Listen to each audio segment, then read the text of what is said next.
ये बहुत सारे लोग ऐसे हैं ना जिनका जो फसल है ना वो नुकसान हुआ है, क्योंकि आप सभी को पता ही है कि भारी वर्षा हुई है। जो भी नदी है उसके द्वारा जो है बाढ़ गांव में आया हुआ है। काफ़ी सारे लोगों का जो है फसल को यहाँ पे नुकसान पहुँचा हुआ है। इसी को देखते हुए कृषि विभाग बिहार सरकार के द्वारा जो फसल क्षति का आवेदन है ना उसको यहाँ पे शुरू कर दिया गया है। यानी कि आज से ही आवेदन शुरू किए गए हैं। अगर आप भी उसके अंतर्गत आते हैं तो फॉर्म को अप्लाई कर सकते हैं। इस वीडियो में जो है पूरी जानकारी बताएंगे कैसे जो है फॉर्म को भरना है, किनको जो है बेनिफिट मिलेगा, यानी कि कौन कौन से लोग इसमें आएंगे। आप खुद से उसको चेक कर सकते हैं कि आपका जो पंचायत है इसके अंतर्गत आ रहा है कि नहीं आ रहा है, क्योंकि जिसका पंचायत आएगा वही जो है फॉर्म को भरेंगे। इसके साथ ही साथ कौन से क्षेत्र से आप आते हैं तो आपको जो है कितना बेनिफिट मिलेगा, कौन कौन से आपको डॉक्यूमेंट देने पड़ेंगे, सभी जानकारी हमने इस वीडियो में कवर किया हुआ है। तो प्लीज़ वीडियो शुरू से अंत तक लेकर जरूर देखेंगे, और वीडियो थोड़ा सा भी अच्छा लगे तो प्लीज़ वीडियो को लाइक करेंगे। तो चलिए आज का वीडियो शुरू करते हैं। फॉर्म अप्लाई करने के लिए सबसे पहले आपको dbtagriculture.bihar.gov.in का ऑफिशियल पोर्टल पे आना होगा। यहाँ पे ऑनलाइन सेवा का जो बटन दिया गया है इस पर अपना कर्सर ले जाएंगे तो यहाँ पे देखेंगे कृषि इनपुट अनुदान 2024-25 के लिए जो आवेदन है ना यहाँ पे शुरू कर दिए गए हैं। ठीक है, सबसे पहले तो हम ये बात कर लेते हैं ना कि कृषि इनपुट अनुदान होता क्या है, क्योंकि काफ़ी सारे लोगों को पता नहीं होता है। देखिए, जहाँ भी बाढ़ जैसे समस्या क्रिएट होता है या फिर किसी प्रकार से फसल उनका नुकसान होता है तो सरकार उनको सहायता करती है, मतलब सब्सिडी देती है कि चलो भाई आपका जो फसल है वो नुकसान हुआ है तो उसकी हम सहायता कुछ ना कुछ कर देते हैं। हालांकि उससे कुछ भरपाई होता नहीं है ज़्यादातर, लेकिन कुछ ना कुछ आपको मदद मिल जाता है। ठीक है, तो आप सभी को पता ही है कि बिहार के 16 ऐसे ज़िले हैं जहाँ पर जो है बाढ़ आया हुआ है, जिसमें काफ़ी सारे लोगों को जो है नुकसान हुआ है। अब ऐसा नहीं है कि आप इन 16 जिलों के अंतर्गत आते हैं तो आपको बेनिफिट मिल ही जाएगा, क्योंकि 16 जिलों के अंतर्गत जो है कई सारे प्रखंड होते हैं, कई सारे जो है पंचायत होते हैं। तो अगर आपका पंचायत इसमें घोषित होगा तभी जो आपको बेनिफिट मिलेगा।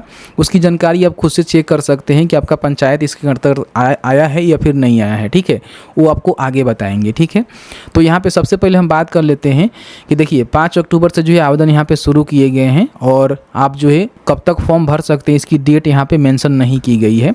बाकी अधिकतम जो है 2 हेक्टेयर के लिए ही आप फॉर्म भरेंगे, 494 डिसमिल के लिए ही फॉर्म भर पाएंगे।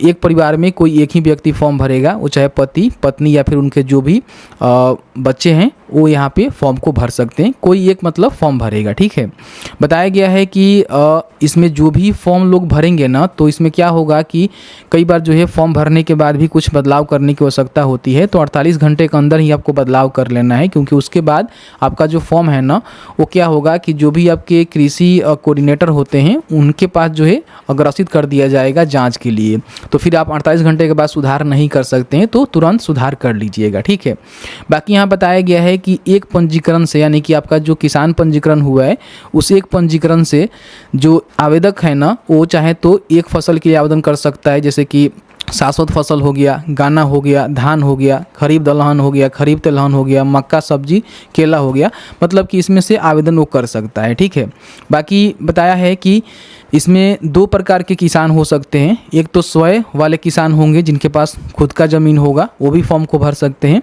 और दूसरे वास्तविक खेतीहार जो कि किसी के ज़मीन बटाईदार लेकर रोपते हैं वो भी यहाँ पे फॉर्म को भर सकते हैं। अगर आपके पास खुद का ज़मीन है तो आपको जो है अपने ज़मीन का जो LPC होता है या फिर रसीद होता है जो कि 2023-24 के बाद का होनी चाहिए तो आप लगा सकते हैं। अगर आप वास्तविक खेतीहार हैं तो उस कंडीशन में जो भी इनका स्वयं घोषणा पत्र है उसको आपको देना पड़ता है, जो कि आप यहाँ से इसको ईजिली डाउनलोड कर सकते हैं। ठीक है, बाकी मान लीजिए आप वास्तविक खेतीहार भी हैं और स्वयं का भी आपका ज़मीन है तो आपको जो भी 2023-24 का LPC या फिर रसीद है वो भी देनी होगी, और साथ ही साथ जो आपके पास वास्तविक खेतीहार ज़मीन है उसके लिए आपको स्वयं घोषणा पत्र भी देना पड़ेगा। ठीक है, तो स्वयं घोषणा पत्र आप यहाँ से डाउनलोड करेंगे तो आपको जो है इस तरह से देखने को मिलेगा। तो यहाँ पे जो भी किसान का नाम है वो लिखा जाएगा, उनके पिता पति का नाम लिखेंगे, गांव का नाम, पंचायत, नगर परिषद, प्रखंड, जिला, राज्य का नाम यहाँ पे लिखेंगे। अब यहाँ पे आपने जिस भी ज़मीन में खेती बाड़ी किया हुआ है, जिसका नुकसान हुआ है, उसकी जानकारी यहाँ पे भरेंगे कि कौन से खाता है, कौन सा खेसरा है, वो ज़मीन जो है किनके नाम से है, उनका चौहद्दी क्या है, कुल रकबा उस ज़मीन का कितना है, उसमें से फसल जो है कितना क्षति हुआ है वो रकबा को आपको डेसिमल में बताना होगा, ठीक है। और टोटल यहाँ पे बताना होगा कि आपका जो है कितना डेसिमल यहाँ पे जो फसल है वो नुकसान हुआ है, तो उसी के हिसाब से आपको सब्सिडी दी जाएगी। फिर यहाँ पे अगल बगल के 2 किसान की जानकारी भी आपको देना होगा, क्योंकि मान लीजिए आप वास्तविक खेतीहर हैं, किसी और का जो है ज़मीन आप रोप रहे हैं, तो उसका पहचान के रूप में 2 किसानों की जानकारी आपको देना होता है। तो किसान का नाम, पता, मोबाइल नंबर, सिग्नेचर उनका करके यहाँ पे अपना सिग्नेचर करेंगे, डेट लिखेंगे, और इसको जो है जांच करवाने के लिए सत्यापन आपको करवाना होगा, जो कि कृषि कोऑर्डिनेटर के माध्यम से होगा, और उनका यहाँ पे सिग्नेचर होगा। और उसके बाद जो भी आपके जनप्रतिनिधि हैं, जैसे कि मुखिया हो गए, सरपंच, वार्ड, किसी एक का जो है सिग्नेचर आप यहाँ पे करवाएंगे, और इसको स्कैन करके आपको अपलोड करना होगा वास्तविक खेतीहार के लिए, ठीक है। अब यहाँ पे हम बात कर लेते हैं कि फॉर्म कैसे भरना है। तो फॉर्म भरने के लिए यहाँ पे अपना जो भी पंजीकरण संख्या है ना, वो आपको डालकर जो है फॉर्म को भरना होता है। तो बताएंगे पंजीकरण संख्या क्या होता है, लेकिन इससे पहले कुछ महत्वपूर्ण जानकारी है कि इनको कितना बेनिफिट मिलेगा वो समझ लीजिए। तो देखेंगे तो मेरे पास एक ऑफिशियल नोटिस है, जिसमें जो भी किसान भाई बहनों हैं ना, उनके लिए जो ऑफिशियल नोटिस है वो जारी किया गया है कृषि इनपुट अनुदान को लेकर। इसमें बताया है कि सितंबर 2024 में हुई वर्षापात से गंगा तथा अन्य नदियों के जलस्तर में वृद्धि के फलस्वरूप बाढ़ से क्षतिग्रस्त खरीफ फसल के लिए कृषि इनपुट अनुदान योजना का लाभ किसानों के बैंक के खाते में ट्रांसफर करने के लिए 6 अक्टूबर से यहाँ पे आवेदन शुरू किए गए हैं, जो कि ऑफिशियल तौर पर देखेंगे तो 5 अक्टूबर ही बताया गया है। तो इसमें बताया है कि जो भी बाढ़ प्रभावित पंचायत हैं वैसे किसान इसके लिए आवेदन कर सकते हैं। इसमें बताया गया है कि अगर आप वर्षाश्रित असिंचित फसल क्षेत्र से आते हैं तो आपको जो है 85 रुपये प्रति हेक्टेयर के हिसाब से आपको बेनिफिट मिलेगा। अगर आप सिंचित क्षेत्र के लिए आते हैं तो आपको जो है 17,000 रुपये प्रति हेक्टेयर के हिसाब से आपको पैसे दिए जाएंगे। अगर आप बहुवर्षीय फसल के अंतर्गत आते हैं तो आपको जो है 22,500 रुपये प्रति हेक्टेयर के हिसाब से बेनिफिट मिलेगा। और अधिकतम हम बात करें तो 2 हेक्टेयर के लिए ही आप यहाँ पे फॉर्म को भर सकते हैं। तो इस तरह से आपको देख लीजिएगा, जितने हेक्टेयर के लिए फॉर्म भरेंगे ना, उसके हिसाब से ही आपको यहाँ पे बेनिफिट देखने को मिलेगा, ठीक है। तो यहाँ पे देखेंगे तो ऑफिशियल तौर पे जानकारी दे दी गई है। बाकी आप चाहें तो इनसे संपर्क भी कर सकते हैं, कोई भी जानकारी आपको प्राप्त करना है।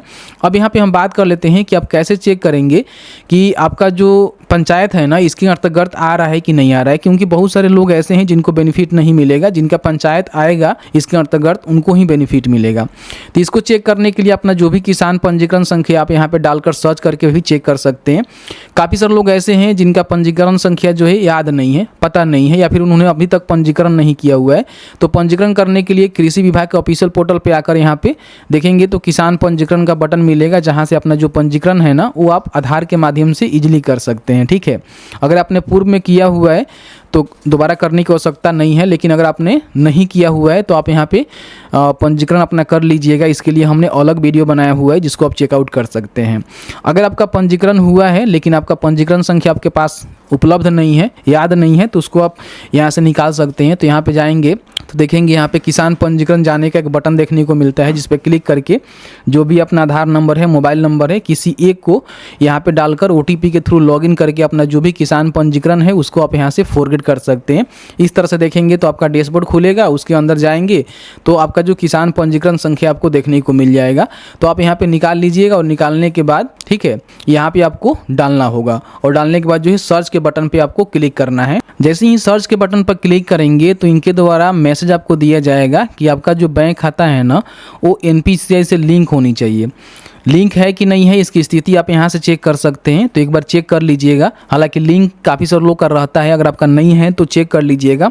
अगर लिंक नहीं है तो फिर आपको फॉर्म भरने से कोई फ़ायदा भी नहीं होगा, क्योंकि आपको बेनिफिट नहीं मिलेगा। तो अपने बैंक में जाकर जो है NPCI का फॉर्म भर के आपको लिंक करवानी होगी, ठीक है। तो मेरा यहाँ पे लिंक है तो मैं यहाँ पे ओके के बटन पर क्लिक करूँगा। तो देखिए मेरे पास जो है मैसेज यहाँ पे देखने को मिल रहा है। तो इसमें देख सकते हैं कि 2-3 कारण बताया गया है। पहला कारण बताया गया है कि आपका पंजीकरण संख्या गलत हो सकता है, ठीक है, या फिर वो इनएक्टिव हो सकता है। 2 कारण यहाँ पे हो गया। या फिर आप इस योजना के प्रभावित पंचायत के रहने वाले नहीं हैं। 3 कारण यहाँ पे हो गया, ठीक है। अब यहाँ पे देखिए कई बार क्या होता है कि यहाँ पे लोगों को समझ में नहीं आता है कि हमारा क्या है इसमें। देखिए आपका पंजीकरण संख्या गलत है, अगर ये आप समझ रहे हैं तो एक बार चेक कर लीजिएगा। लेकिन मैंने जो पंजीकरण संख्या डाला हुआ है एकदम बिल्कुल ठीक है, कोई भी दिक्कत नहीं है।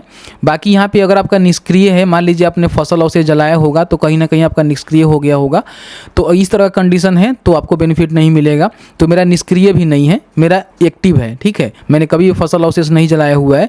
तो मेरा जो है तीसरा कंडीशन यहाँ पे अप्लाई होता दिया है कि मेरा जो पंचायत है ना वो इस योजना के तहत प्रभावित नहीं है। इसका मतलब ये है कि आपको जो है बेनिफिट नहीं मिलेगा। तो अगर आपका पंचायत इसके अंतर्गत शामिल है तो आप यहाँ पे फॉर्म को भर लीजिएगा।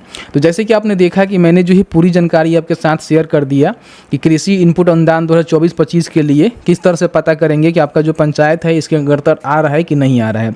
अगर आपका पंचायत इसके अंतर्गत आ रहा होगा तो आगे का जो फॉर्म है वो खुल जाएगा, जिसको आसानी से आपको भरना होगा। हालांकि मेरे पास किसी का रजिस्ट्रेशन नंबर नहीं है जिसका पंचायत इसके अंतर्गत आ रहा है, तो मैं आगे का जो है फॉर्म फिलअप करके नहीं दिखा पाया। लेकिन हाँ, आप में से कोई ऐसा व्यक्ति है जो कि मेरे से फॉर्म फिलअप करवाना चाहता है और उसका पंचायत जो है इसके अंतर्गत आ रहा है, तो आप हमें मेल कर सकते हैं। किसी एक का जानकारी लेकर जो है फॉर्म को भर के बता देंगे कैसे जो है फॉर्म को भरना है। बाकी जिनका पंचायत इसमें शामिल नहीं है उनका जो फॉर्म है ना वो भराएगा ही नहीं, आगे ही डेटा नहीं खुलेगा तो आप फॉर्म को भी नहीं भर सकते हैं।